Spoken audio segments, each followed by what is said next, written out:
The White House continues to say millions of people voted illegally. So the question is, if that's the case, why aren't they investigating?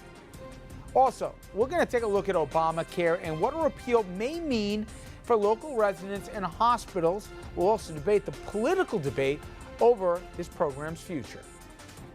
Then the Academy nominations are out, and the big controversy last year is not an issue at all this year. Good evening and welcome to RFL. I'm Richard French. We'll explain all that a little bit later in the hour. But just as the controversy over the inauguration crowds just started to die down, another one flares up. This is the White House repeats unsubstantiated claims about widespread voter fraud. The question of false claims continues to plague the new administration. White House spokesperson Sean Spicer maintained the president believes a repeatedly debunked claim that millions of illegal immigrants cost him the popular vote.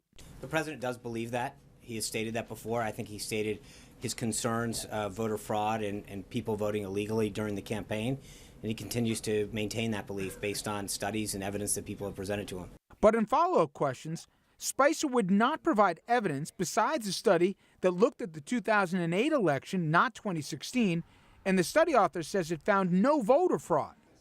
Spicer added, despite the president's belief in massive voter fraud, the White House was not sure that it would order an investigation.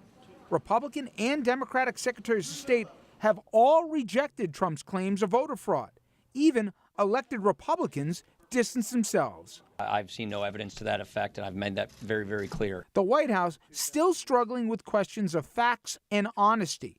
In the Senate today, Mick Mulvaney, President Trump's pick for budget director, was asked about the inauguration crowd size. It does appear that the crowd on the left-hand side is bigger than the crowd on the right-hand side. One Democratic senator said he wanted to make sure Mulvaney will embrace facts if confirmed. This is an example of where the president's team, on something very simple and straightforward, wants to embrace a fantasy rather than a reality. And listen what Republican Senator Lindsey Graham of South Carolina had to say, blasting the president of his own party over these voter fraud claims. The President of the United States is claiming that 3 to 3.5 million people voted illegally. That shakes confidence in our democracy. He needs to disclose why he believes that. I don't believe that. It is the most inappropriate thing for the President to say without proof. I want to bring our panel in to start with this issue. Michael Tobman, he's an independent political consultant. John Carlo Parasuti, former aide to President George H.W. Bush. Dominic Carter, political journalist and author. I think sometimes, not the curve we grade them on, but we'll laugh at some of the shenanigans or whatever. But Lindsey Graham got it right in that take what the president, unprompted, said today. He's elected president. We've had the inauguration. Forget about fighting the last battle. He's claiming between 3 and 5 million people voted illegally. Now, you guys have all been involved in either covering or working on elections. That would require, forget about states with Republican governors and Republicans, state department heads here, that they would have all had to been in the cabal, and they would have all had to do this. It would have meant that tons of other elections would have been impacted as well, not just the presidential. And it would have been such of a historical fraud perpetrated on the American electorate, let alone the state of our democracy, it would mandate that the Justice Department would get involved. Yet all I hear is he throws out a number, says something about 2008, and we're supposed to move on to the next subject. This is crazy.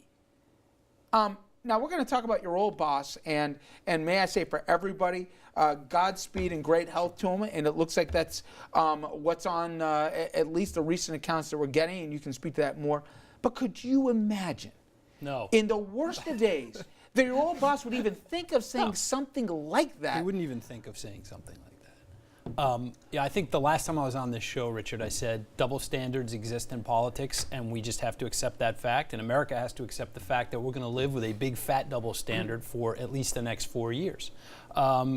Donald Trump says things that aren't true. He's going to continue to say things that aren't true. The media is going to froth itself and work itself into a lather, and the Trump voter and those who are inclined to vote for Trump are going to scratch their ear and look the other way and move on. The way to get under Donald Trump's skin and the way to be the loyal opposition is not to chase every shiny object that he throws out at the media and his opposition. It's to hold him accountable for the things he said he was going to do from a policy perspective, and ultimately ask, is the agenda that he's advancing beneficial to the people that voted for him and to the United States of America? You know what? My head says he's right, Dominic, okay? But my heart says, wait a second. You can argue the song and dance that he said that we had to deal with over the weekend, that his crowd was bigger than Obama's crowd, which was a complete lie, distracted from the fact that millions of people came out and protested much bigger than anybody's crowd as to who the new president was, primarily women in this country. But he's not just trotting out that he had great numbers when he was at The Apprentice, bigger than his ratings really were. In an era of fake news where people get to make up their own facts, the President of the United States is saying that the election was rigged. And even though he won, that he really won by more than we know, and he won the popular vote, even though every single person that you talk to, not one Republican will come out and back him up. And by the way, with the exception of Lindsey Graham, not one national Republican is going out and condemning him.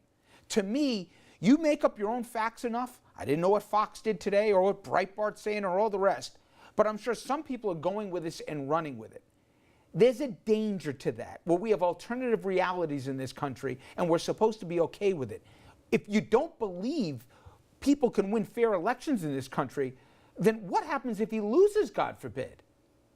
Well, if he loses, Richard, he does what he did in the final debate with Hillary Clinton when he said, if I lose, I'll tell you at a later time whether or not I'm going to support her. We've forgotten all about that. Remember when he said he wouldn't do the American way and say he's going to support who wins the election? Maybe the New York City Press Corps, as you were talking, I was thinking about this. Maybe we're responsible for what's happening now in America. We had the opportunity to stop the Donald Trump that exists today.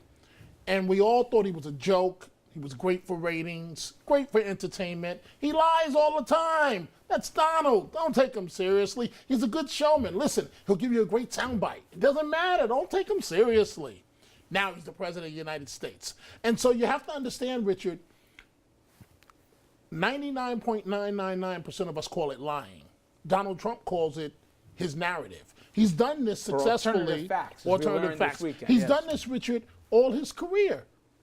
Fake businessman. Made a lot of money, but not to the level that he boasts about. Fake businessman. We look the other way. I can go issue by issue by issue. Central Park 5, we look the other way. We just let him get away with everything. Now he's faked his way to the top, and we're all responsible for it. But do we say, as John Carl, I think, soberly said, guys, this is just, this is the candy to the side. Focus on the main course here. The main course is the real issues. What's he going to do with the trade deals? What's he going to do with Obamacare? What's he going to do on the substantive issues that will impact lives? I hear him, but part of me says, this isn't him, joking about some contestant improperly or using coarse language. He's questioning the very legitimacy of democracy. We've put more thought into it, this panel, than he did saying it. The problem is he's president of the United States. He doesn't see it that way. To your excellent point, he actually sees it as the equivalent of puffery and talking about his ratings and talking about, how well Trump Steaks did and any other just boasting. That's how he sees it. I've worked.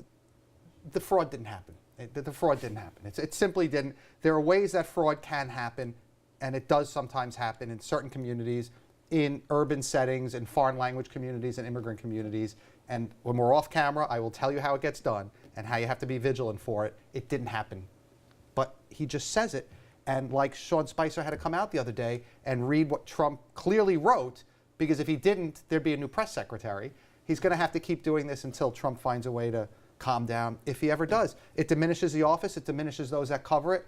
I think Ben Smith had a very interesting piece in the New York Times opinion pages yesterday. God, I can't believe it's only Tuesday. Yesterday. And he said, you know, we have to stop paying attention to the things he says and put news out there and let the readers Except, decide. Giancarlo, you know this. When you're commander-in-chief, your words, forget about what we do in the media. Nobody cares about us. Different countries across this world, the letter or the word of the president matters. It moves stock markets. It moves armies. I mean, there's a term for it. It's called the bully pulpit, and many historians and presidential scholars will tell you it is the single most powerful tool in a president's arsenal. And we have to come to terms with the reality that this president is going to use it first and foremost to self-aggrandize, and that's terrible. And you know, it's for those of us that are parents, we're forced to have to teach our kids a difficult lesson, in some cases at an earlier age than we would want to.